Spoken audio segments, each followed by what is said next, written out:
Amahoro kuri mwese mukurikiranye Waka Waka nshuti zanjye zakadasohoka, ndabaramukije cyane nizera ko mukomeje kugira ibihe byiza aho muri hose.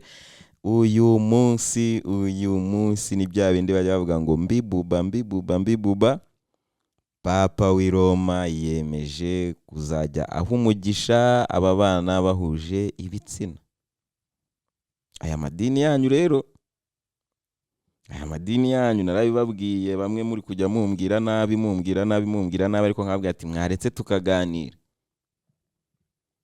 tukaganira ko ikigaragara turimo kugana ahantu hatari heza.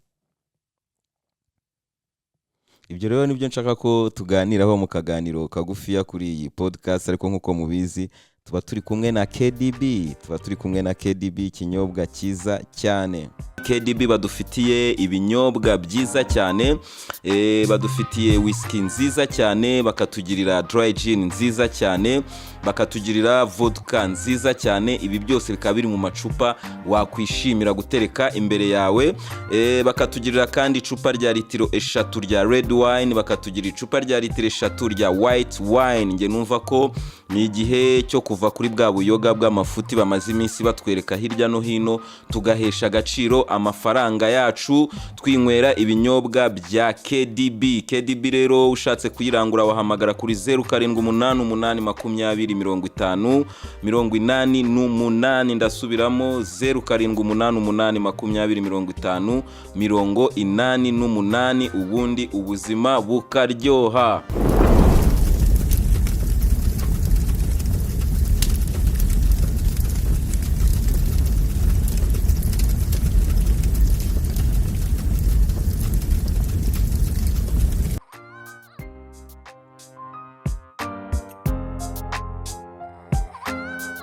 Yes, rero murabyibuka mu minsi yashize abo bita abangirikani ngo ni abangiritse, ariko sibyo, ni abangirikani rero nibo ba mbere babanjije abangirikani nibo ba mbere babanjije kwemera ubutinganyi mu itorero ryabo. Bavuga ko bagiye no gutangira kujya babasezeranya. Turabibona za Anglikani muri South Africa, za Anglikani mu Rwanda, za Anglikani hirya no hino hose zasaze zivuga siti twitandukanyije na Anglikani yo mu Bwongereza yarangiritse. Murabyibuka ibyo bintu. Ariko abantu hari ikintu tujya twibagirwa. Nujya mu idini ntuzagende nk'inka bajyanye gushora cyangwa se bajyanye kugurisha cyangwa bagiye kugira ngo tujye ubanza umenye iri dini rivuka kuki, iri dini ryaturutse he, iri dini rigamije iki. Ubwo ni mbere ko twinjira muri Katolike. Idini bita Anglikani, umenye uburyo yavutsemo, ntabwo wakwifuza kujya kuyisengeramo cyangwa kujya kuba umukristo wayo uri gushakisha ijuru.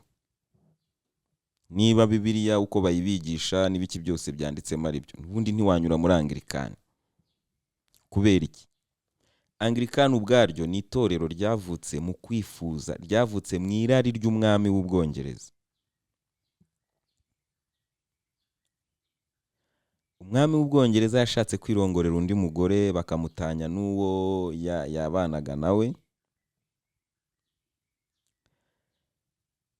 Biba ngombwa ko Kiliziya y'i Roma imwamagana ikamubwira iti ntibishoboka. Muri Gatolika ibyo bintu ntibishoboka, iyo usezeranye ubusezeranye. Murabizi ko banarahira ubuzima tuzabana akaramata. Muri abantu iyo basezeranye ku bana baba basezeranye ku bana, niko Kiliziya ibivuga, biba ari forever. Umwami baramukatira. Umwami mu kumukatira kuko yari umwami kandi ashyize imbere irari ryiwe, ikintu yakoze ni iki? Yahise afata Katolike yo mu Bwongereza ahita ayikura kuri Roma. Ahita avuga ati Katolike yose iri hano ni iyanjye. Nta nubwo igikurikiza amategeko y'i Roma, nta nubwo ikitwa Katolike, banayihindurira izina iba Anglikani. Ihita isezeranya umwami n'inshoreke yiwe.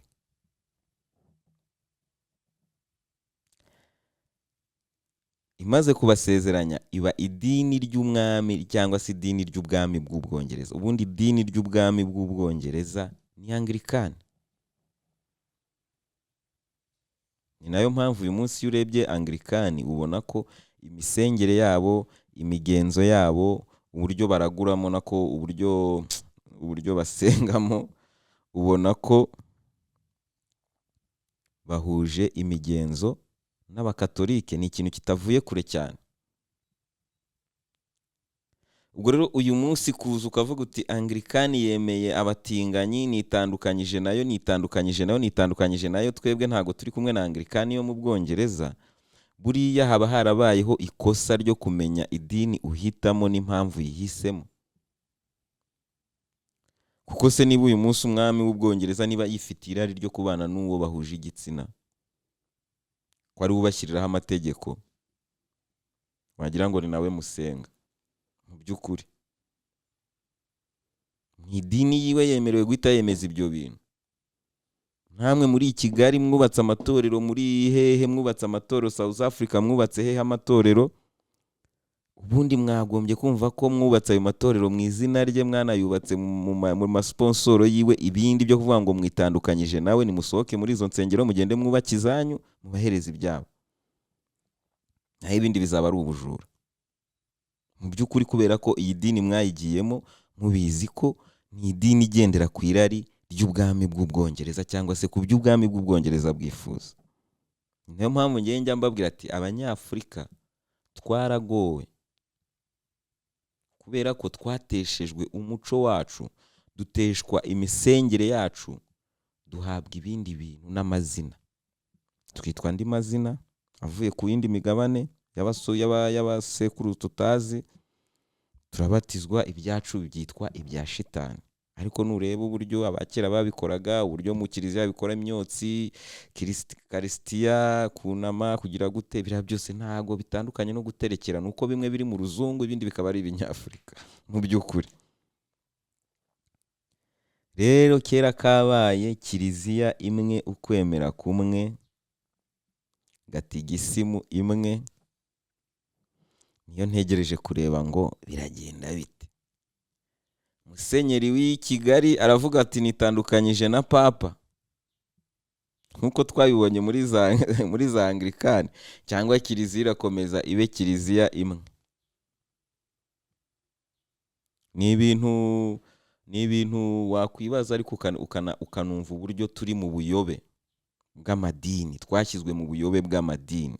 Iyi kiliziya gatulika yo ubwayo, ngewe mu kiganiro twakoze ubushize nababwiye uburyo iyi kiliziya gatulika igenda ihindagurika bijyanye n'igihe, igenda yiyapudetinga bijyanye n'igihe.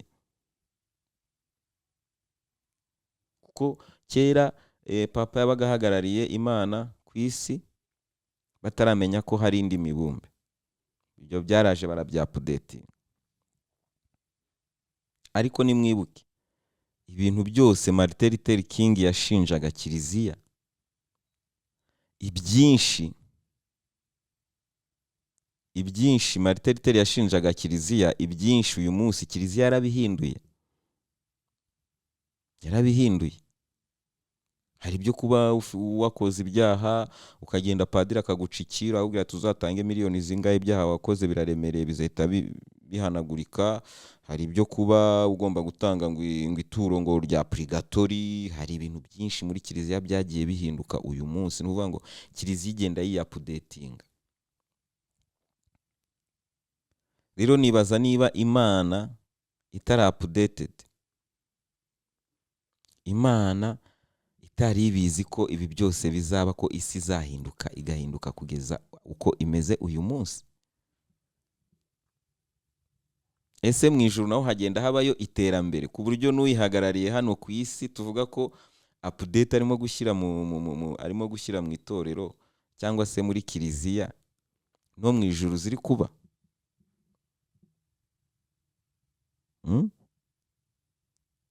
Tujye dutekereza cyane mbere yo kwinjira mu madini tujyamo,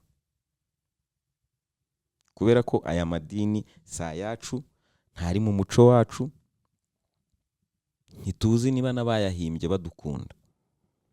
hari akantu nigeze kumva abantu bavuga bati uburyo abera cyangwa se abanyaburayi batwangaga, nta kuntu bari kumenya ko hariho ikintu cyitwa ijuru ngo barwane intambara nk'izo barwanye kugira ngo babitwigishe natwe tuzajye muri iryo juru.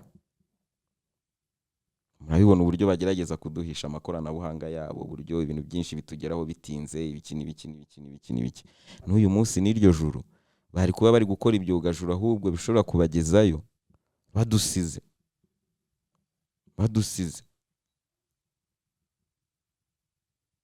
Rero ndi kwibaza nti Gatolika mu Rwanda, muri Afurika zirakora iki? Ibyo bintu biraza kwemerwa? Kubera ko murumva tubisobanure neza, Kiliziya Papa icyo yavuze ni uguha umugisha abiyemeje kubana bahuje igitsina, ntabwo ari ukubasezeranya, biratandukanye. Ariko nanone ni step number one.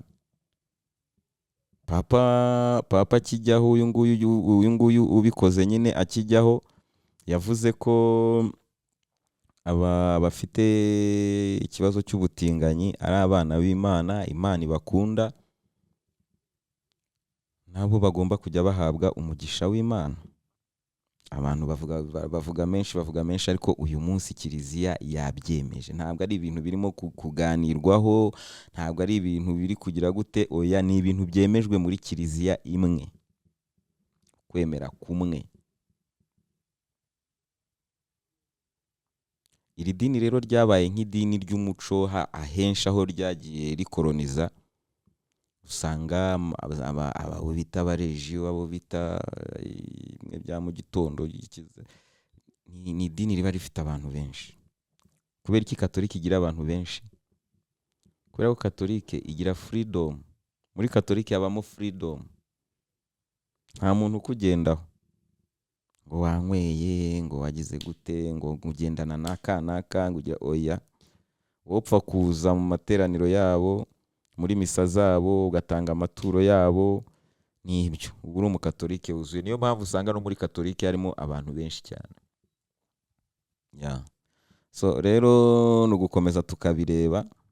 Ngewe mbonereho nanashimire wenda Islam niyo ubona ko idahinduka.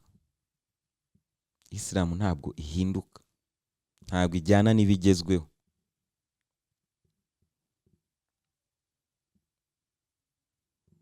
Nubwo ngewe nemera ko amadini yacu ariyo yari aya nyayo, imisengere yacu niyo yari iya nyayo.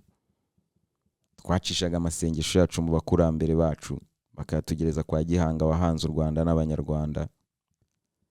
Imvura ikagwa tukeza, tukabyara, inka zikabyara, igihugu uburumbuke bukaba mu gihugu.